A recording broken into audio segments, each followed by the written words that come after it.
I don't think we can discuss this bill here this evening without actually referring to the 2017 bill, which has been left at a complete standstill for over a year now, which is a ridiculous situation, it has to be said. The bill was actually debated here 13 months ago on October the 4th, and yet it is to progress to a committee stage. And I understand that the Minister has cited issues around the provisions in the bill around the defined benefit pension schemes and protections for members of these schemes. Whatever the legal and complex policy issues there's certainly no excuses for members of DB schemes to be left any longer without any basic protections. When previously asked about the 2017 bill, Minister Doherty said that the key priority of her government is to provide additional protections for scheme members. Minister, there are no protections for scheme members, and that is the crux of the problem. And we've seen employers who are not in any financial difficulty walk away or make a decision to walk away from their pension obligations to their employees for absolutely no reason whatsoever. And we saw that most recently with Irish Life. And this happened over and over again, and the government, well, you just stood idly by, if the truth be known. In the OECD review of Ireland's pension system published in 2014, Ireland was criticised for our weak legislation when it comes to the protection of DB scheme members. And the report recommended that the legislation be strengthened, but that call has been ignored. And we have to make it illegal for companies who are financially sound from walking away from their pension obligations. And at the very least, the government need to end this practice. And Minister, you would be aware of, I think, 3 pieces of opposition legislation that would actually do that. And in fairness, they haven't been pushed in the hope that you would step forward and put those protections in place. But it has to be said, you have failed. And we're not talking about companies in financial difficulties, Minister. We're talking about profitable companies who make a choice to remove the risk on their books and place it firmly on the employee alone. And I ask the Minister, look at this as part of the solution. Minister, most of this bill includes either sections that allow for the increase in social welfare payments or indeed technical and necessary measures, including some taken from the 2017 bill. And these, I have to say, are welcome. Again, this year, it is a pity that payment increases will not be made until the end of March, especially given the increased costs for households, particularly around energy costs over the winter months.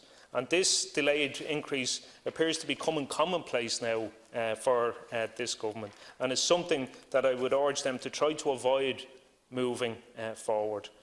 Where increases in payments are necessary and announced as part of budget, the increases are needed immediately and not 5 months after they are announced.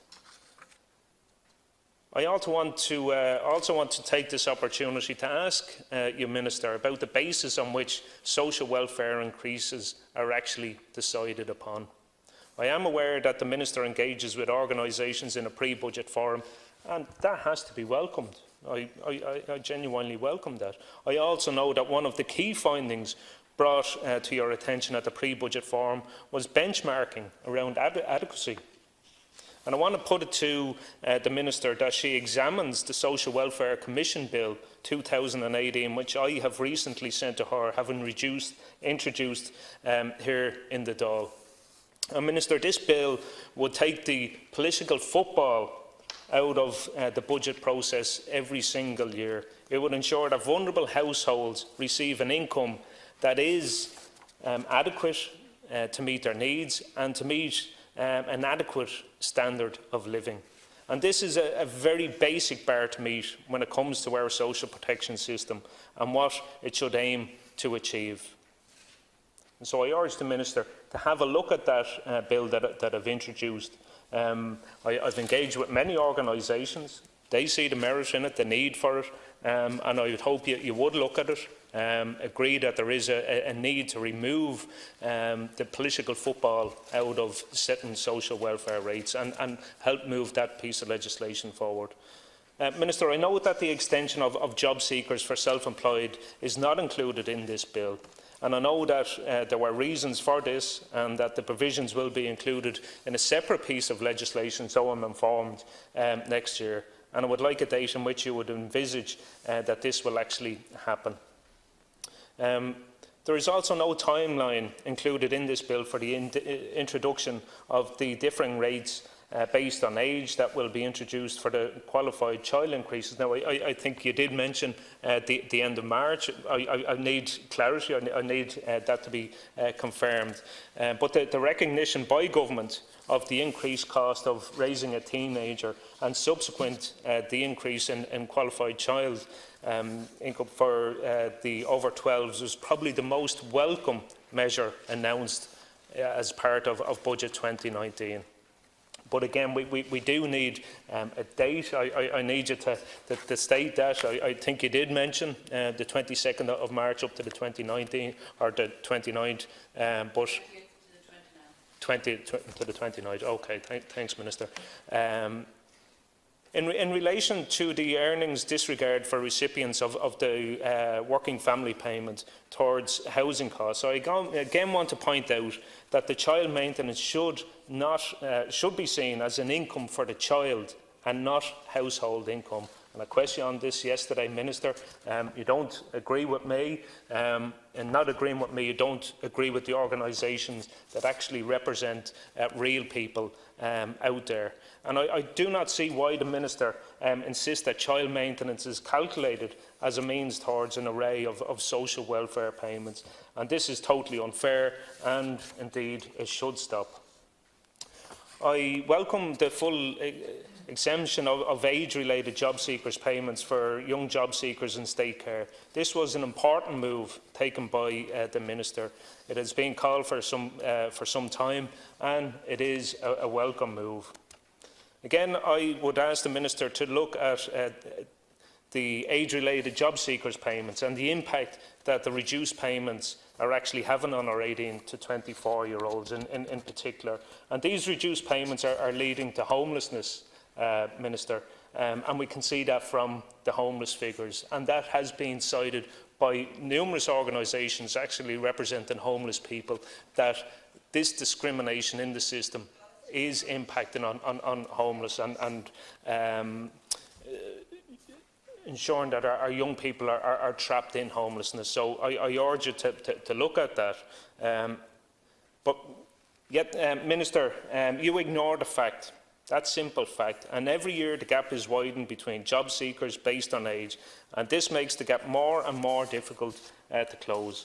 It is deeply regrettable that the Minister continues this failed policy of discrimination introduced by Fianna Fáil and ignores the impact it is having on our young people. And it's interesting to listen to Deputy OD and yesterday trying to defend his party in terms of introducing it and blaming this government for presiding over it now and swaying away from the measures in which they actually introduced. It was unacceptable then, it's unacceptable now, and the discrimination needs to end.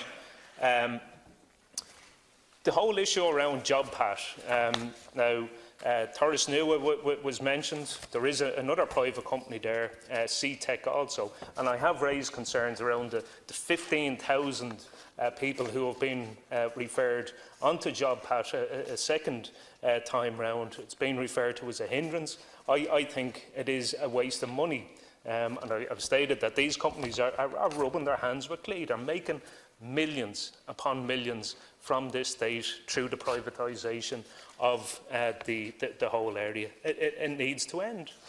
I'm not the only one that has, and my party aren't the only ones that have ideological difficulties with it.